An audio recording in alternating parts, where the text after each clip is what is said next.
बैठक और क्या रहा सर बैठक में, किस तरह के? आज कोविड के सिलसिले में हमारी मीटिंग थी जिसमें deputy commissioners, SP, CMOs and medical superintendents, principal medical colleges और उसके साथ सभी अधिकारी वहां पर उसके साथ जुड़े हुए थे। प्रमुख रूप से आज की बैठक में विषय जो कोविड की सारी सिचुएशन के पश्चात हमने पिछले कल जो कैबिनेट में एक निर्णय लिया, निर्णय में हिमाचल प्रदेश में हमने तय किया कि अब थोड़ी सख्ती और ज़्यादा करने की आवश्यकता है और उस दृष्टि से हिमाचल प्रदेश में कोरोना कर्फ्यू हमने लागू करने का निर्णय किया है। वो कल से लागू हो जाएगा, उसकी इम्प्लीमेंटेशन प्रभावी हो, ठीक प्रकार से सारी चीज़ें वहाँ पर हों, लोगों को असुविधा भी नहीं हो, लेकिन उसके साथ साथ में लोगों को घरों से बाहर आने के लिए किस प्रकार से हम रोक सकते हैं, किस प्रकार से उसमें भूमिका निभा सकते हैं, वो सारी चीज़ के लिए कहा। और उसके अतिरिक्त हमने पूरा फीडबैक सभी जगह लिया है, बेड कैपेसिटी में क्या चल रहा है, ऑक्सीजन सप्लाई में क्या चल रहा है, हमारी दूसरी जो हमारी सप्लाई चेन जो है वो प्रॉपर्ली मेंटेन्ड है कि नहीं है, उन सारी बातों को लेकर के चर्चा हुई।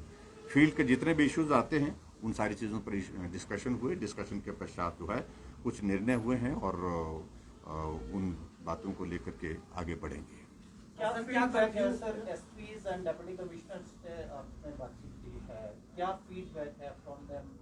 बिकॉज आज कांग्रेस के प्रदेश अध्यक्ष ने प्रेस कॉन्फ्रेंस की है, he is saying this is not experimenting time for with the people of state, आपको कंप्लीट लॉकडाउन पे जाना चाहिए। ये उनकी ही पार्टी के प्रतिनिधि पिछले कल जो ऑल पार्टी मीटिंग की बैठक में उपस्थित थे और वहां लंबी चर्चा हुई है।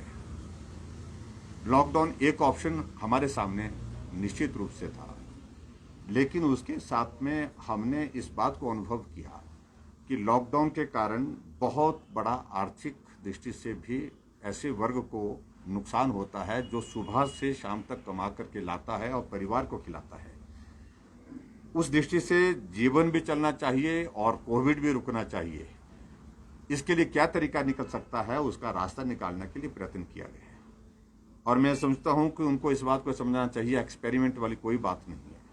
अगर हिमाचल प्रदेश में पिछली बार जब कोविड का संकट आया था, जब इस प्रकार की पाबंदियां, इस प्रकार की सख्तियां हमने लागू की थी प्रदेश में, उसका असर हुआ था हिमाचल में और फरवरी के महीने में हिमाचल प्रदेश में मात्र 200 एक्टिव केस रह गए थे।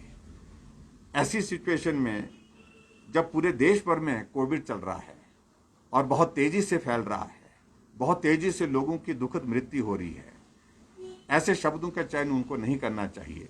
उनके पास कोई अगर बेहतरीन फॉर्मूला है तो बताएं, हम उसमें भी, हमें कोई आपत्ति नहीं है। कोई भी हमको सुझाव देंगे, हम उसको ग्रहण करने के लिए तैयार हैं। उनको इस बात को समझना चाहिए, उनकी ही पार्टी का नेतृत्व जो लंबे समय तक हमारे साथ डिस्कशन में कल पार्टिसिपेट था और चर्चा करने के बाद हम उस दिशा में जब आगे बढ़े हैं और उनकी ही पार्टी के अध्यक्ष इस बात को कहें कि ये एक्सपेरिमेंट वाली, तो ये राजनीतिक भाषा जो है ऐसे संकट के क्षण में जो है वो उचित नहीं। सवाल ये है कि आपने कहा कि बहुत ज्यादा एक्सपेरिमेंट नहीं है, पहले भी किया, मनाली से लेके तमाम जगह जी मीडिया की जो टीम गई, तो होटल वाले कह रहे हैं कि हम लॉकडाउन में बंद नहीं करेंगे, हम बेच कर चले जाएंगे क्योंकि जो टैक्सेस हैं, जो कर्जे लिए गए हैं, पूरी इंडस्ट्री है लंबे समय तक प्रभावित होगी। उनको बचाने के लिए या उनके कोई जो परमानेंट चार्जेस होते हैं, बिल होते हैं, कोई राहत पैकेज होगा उन लोगों के लिए?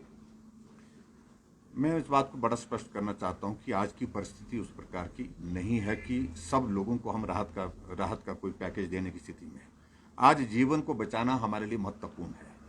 उनकी बात की, उनकी भावनाएं अपनी जगह है, मैं उसका भी सम्मान करता हूं। नुकसान हुआ है, बहुत नुकसान हुआ है और उस नुकसान की भरपाई करना स्वाभाविक रूप से उनके लिए भी कठिन है, लेकिन इस बात को भी समझना होगा कि आज की तारीख में आदमी जीवन के लिए संघर्ष कर रहा है, जीवित कैसे रहें, और वो हमारे सामने एक बहुत बड़ी चुनौती है। उस चुनौती का सामना करते हुए हमारी प्राथमिकता आज इस संकट से पहले प्रदेश को बाहर निकालना, हर व्यक्ति के जीवन के लिए उसकी रक्षा कर सकें, उसको हम बेहतरीन ट्रीटमेंट दे सकें ताकि वो स्वस्थ होकर के अपने घर पहुंचे। वैक्सीनेशन की शुरुआत नहीं हो पाई सर, एक तारीख से वैक्सीनेशन की शुरुआत होनी नेशनल रेट से ज्यादा है, हाँ। इसका कारण क्या? मैं स्वाभाविक रूप से इस बात को मान रहा हूं।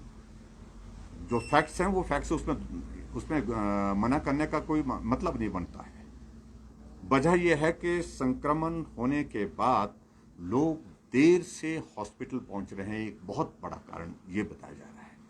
और उसके बाद दूसरा, अब की बार कोविड का संक्रमण भी तेज है, संक्रमण के साथ साथ इसकी फैटेलिटी रेट जिसको जो है मृत्यु दर भी बहुत तेज है, क्योंकि 3 दिन के अंदर ही संक्रमण जो है आदमी को इस तरह से गिरफ्त में ले रहा है, वो उठने की स्थिति में नहीं हो पा रहा है। नौजवानों की मृत्यु हो रही है, ये सचमुच में बड़ा चिंता का विषय है। जब तक के लिए हॉस्पिटल में आता है पेशेंट, तब तक के लिए उसकी हालत बहुत खराब हो रही है। इसलिए मेरा आप सबके माध्यम से भी सभी ऐसे लोगों के, हिमाचल प्रदेश के लोगों से निवेदन है, संक्रमण की थोड़ी बहुत भी इस तरह की ऐसी लगती है संभावना, तुरंत जो है वो छुपाए नहीं, देर ना करें, तुरंत डॉक्टर के पास जाएं, टेस्ट करवाएं, और टेस्ट करवाने के बाद जो कोविड का ट्रीटमेंट अगर उसमें लेने के लिए डॉक्टर बोलते हैं तो तुरंत उसको लेना चाहिए। भाई एक आदमी बोलेंगे तो बोलेंगे जी।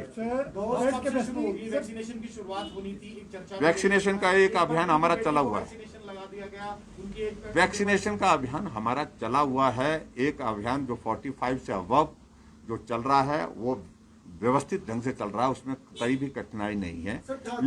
लेकिन जहां 18 साल से 45 साल का जो दूसरा फेज, ये फेज जो है, उसके लिए रजिस्ट्रेशन का प्रोसेस चल रहा है। और हमने जिस कंपनी से हमको वैक्सीन उपलब्ध होगी उस कंपनी को लिखा है, उस कंपनी ने कहा है कि जल्दी ही उपलब्ध करा देंगे। जैसे हमको उपलब्धता होती है, कितनी होती है, उसके मुताबिक हम इसको शेड्यूल करेंगे, प्लान करेंगे और वैक्सीन के अभियान को आगे बढ़ाएंगे। देखिए, स्पेसिफिक डेट नहीं दी जा सकती इस बारे में। ऑक्सीजन सिलेंडर जो है खाली सिलेंडर सेंटर से मांगे गए थे, क्या वो मिल गए हैं प्रदेश को, या एश्योरेंस जो है केंद्र ने दी है कब? मुझे इस बात को लेकर सिर्फ इतना ही कहना है कि हमने केंद्र के सामने जो विषय रखा है उसके लिए केंद्र ने कहा कि बहुत जल्दी वो मदद करेंगे। सर बेड कैपेसिटी के साथ साथ अब इंसेंटिव भी कुछ, जैसे एमबीबीएस स्टूडेंट उनको इंसेंटिव दे रहे हैं, नर्सेज हैं, पैरामेडिक्स है, वो क्या इंसेंटिव है, किस तरह से दिए जाएंगे, उसकी डिटेल है, उसको हम रिव्यू कर रहे हैं। जो पीछे जो बात आई थी वो जल्दी में उसमें थोड़ा ऐसा अनुभव कर रहे हैं कि वो बहुत कम है, और उनने भी, बच्चों ने भी उस बात को लेकर के अपनी जाहिर की है बात, और ऐसी स्थिति में हम उसको रिव्यू कर रहे हैं, उसको एक साइजेबल देंगे। जो आदमी जो बच्चे अपने जीवन को जोखिम में डाल करके लोगों की जान बचाने के लिए काम कर रहे हैं, उनके बारे में हम भी चिंतित हैं। निश्चित रूप से उसमें बढ़ोतरी करेंगे। मुख्यमंत्री जी, जल शक्ति मंत्री की बेटी 42 वर्ष की है, उन्होंने वैक्सीन लगाई है, ना उसकी कोई रजिस्ट्रेशन हुई, ना स्वास्थ्य विभाग को इसकी जानकारी है, और इंक्वायरी मांग करने की तैयारी में स्वास्थ्य विभाग है। तो क्या प्रायोरिटी मंत्री अपने घर और परिवार को दे रहे हैं सर? देखिए, अभी ये आपने बात कही है और मुझे इस बात को लेकर के कुछ कहना, क्योंकि हमारी जानकारी में ये विषय नहीं है। सर निजी बस ऑपरेटर जो हड़ताल पे सर, क्या उनको लेकर की बातचीत? उनकी बातों को सुना जा रहा है, जो किया जा सकता है वो करने की कोशिश करेंगे, लेकिन संकट है चारों तरफ। ठीक है, बहुत बहुत धन्यवाद। Thank you.